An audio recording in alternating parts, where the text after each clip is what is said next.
Welcome to the Oxen Group Nightly. I'm your host, David Ristow. I'm the CEO and founder of the Oxen Group.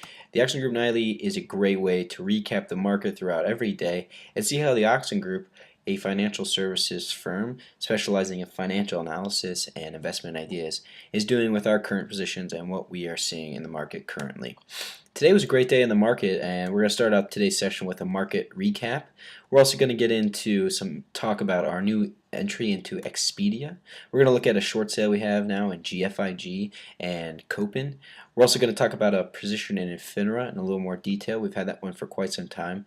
We're going to look at our entire current positions roster and give some brief synopsis on what's going on with all of our positions.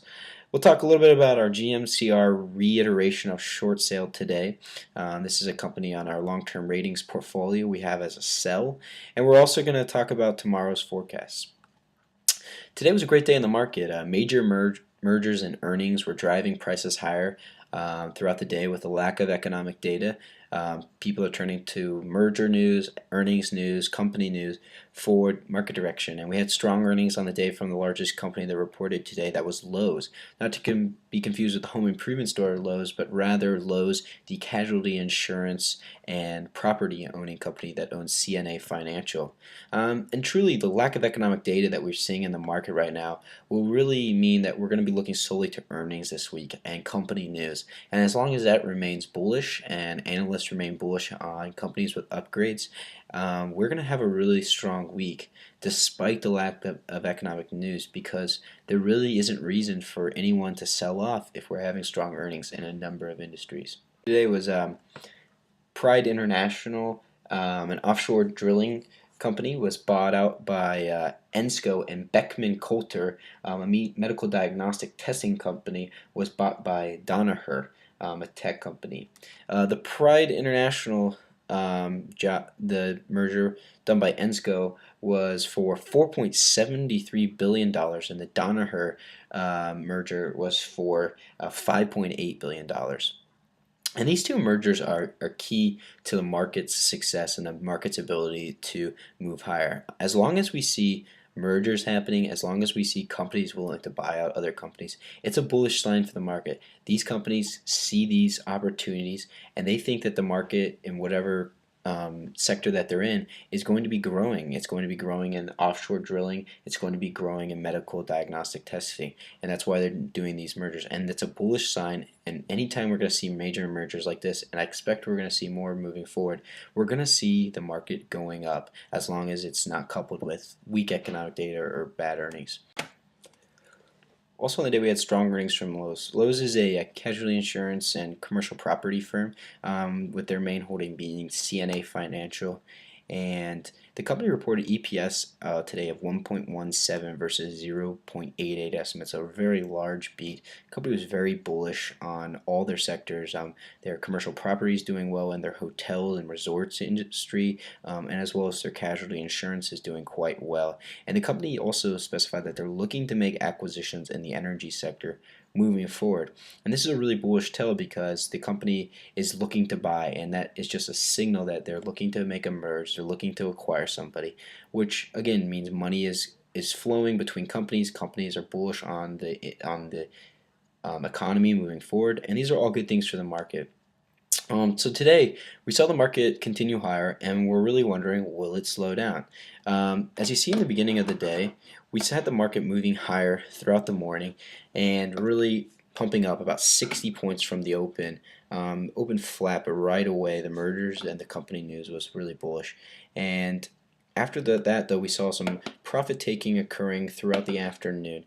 And this major dip that we see here at the end of the day, and the ability for it to be bought right back up again, is a really bullish sign for the market, because that means that again on any dips that we're going to have, people are willing to buy on those dips. And anytime we see that going on, that's a really bullish sign moving forward. You even see at the end of the day right there was another dip, and there was another buy that was occurring right at the end of the day. And I bet if we had another 5 minutes, we would have seen this bought right all the way back up.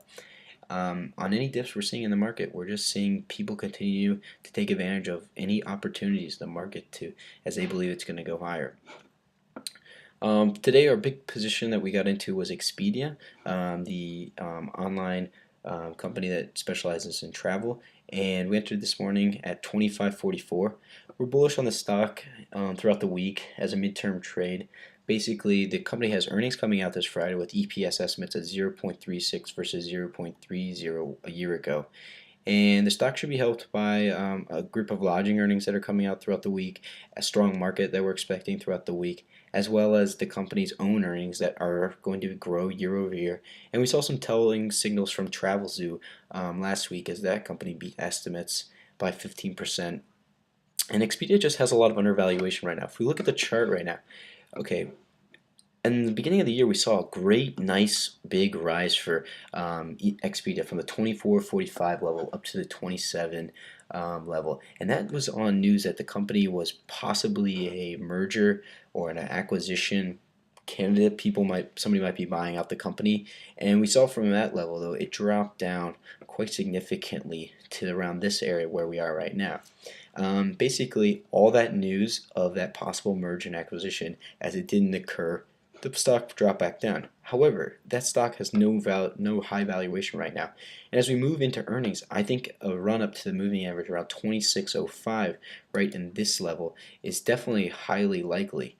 One of the great things about the stock right now is its stochastics. If we look at the stochastics right now, we see that the stock is right at the bottom level here, and it's bouncing off that. And you can see these 2K and D lines are separating. Whenever they're separating in whichever direction, it means that is what the tell for what the future of the stock is. So we see them separating to the upside, which means buyers are going to start to enter the stock throughout the week, and that's going to be great for the stock. And we expect it to move quite well up to that 26 line for about a 3 to 5% movement into the end of the week into earnings, where we can take our profits before earnings come out and have a nice gain there.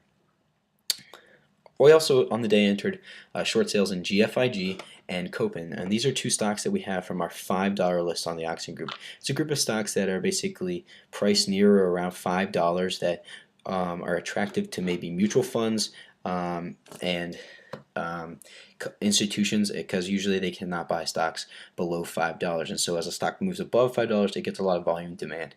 As we see on GFIG, the stock has just really rallied very well, but every time it rallies and hits above that Bollinger Band, it has a nice little pullback. You can see here, you can see there, you can see here. And so we bought today at 551. We didn't get in at the high, but you can see the stock starting to break out of that Bollinger Band, and we're expecting it to move back down to around the 540 level. It's a nice quick 2% scalp. We also on the day bought Copen. It's broken out of its Bollinger Band. It's had let's see here, 7 days of black in the black, and the RSI is really getting high, and you can see the fast stochastics separating and moving towards the downside, and we're expecting the stock to continue down. We almost got out of it for a 2% gain at 426, but missed it by a penny. Also, we're currently in Infinera, and we got into Infinera right here as an overnight trade the day before earnings. As you can see, we were pretty bullish on because the downside risk seemed very limited for Infinera, and that is the reason why we held on to the stock after earnings. Earnings beat estimates by 75%. The company, had good revenue, and the only problem was that the guidance that they gave was not exceptional, and so they got sold off and tremendously. As you can see, it gapped in between sessions, and we've held on to the stock, and it's really rallied back, and there's really no reason to expect that it can't get back to the 914 level within the next few days. And so we sold a little bit of the position yesterday, and we're holding on to the rest of it to get above 9 and hopefully break out hopefully the stock will break out even from that level, and we'll be able to sell for a little bit of gain on the rest of the position and get out close to neutral overall. That's our plan for Infinera. And as you can see, the stock has no reason to not continue up, and it has a lot of great momentum, but you can even see that it's got tons of room to grow on the stochastics, it's got a ton of room to grow on the RSI, and it's got a good future ahead of it in the next few days. Our other current positions we have are Ralph Lauren. We entered at 105.75 last week. We're targeting a 115 exit tomorrow. We also have been in Ruth Hospitality Group for a while with a 501 average entry, and we were happy to see that it rose 2.5% today. We'll continue to hold that into earnings on February 18th.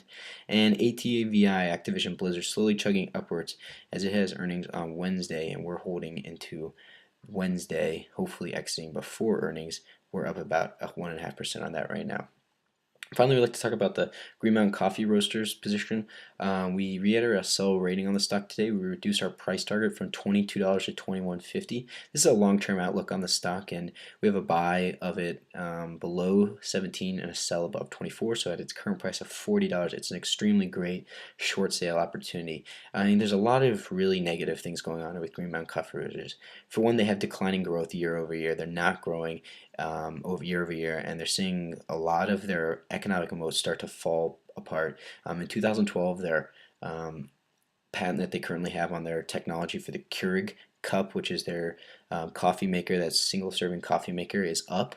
And a lot of their competitors are definitely going to be coming out with their own versions. They have falling margins in the last in the TTM, and they have a high debt load. They've increased their debt to sales ratio year over year from 9% to 26%, as they've tried to take on a lot of other competitors. But the problem with them is that they don't have any free cash flow that they can help, you know, leverage those debt loads and make them a little bit more manageable. They haven't had any positive free cash flow in the last few years, and that's a really big negative on the long-term outlook for them, and we look for them to move down quite significantly from these levels.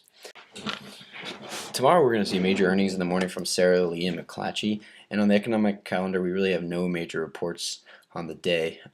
So the market may be facing a little bit of pullback with a lack of news and profits on the table. We wouldn't be surprised to see a little bit of gains come off tomorrow. And however, if Sara Lee and McClatchy can surprise and we get any more merger news, the market could definitely be up again.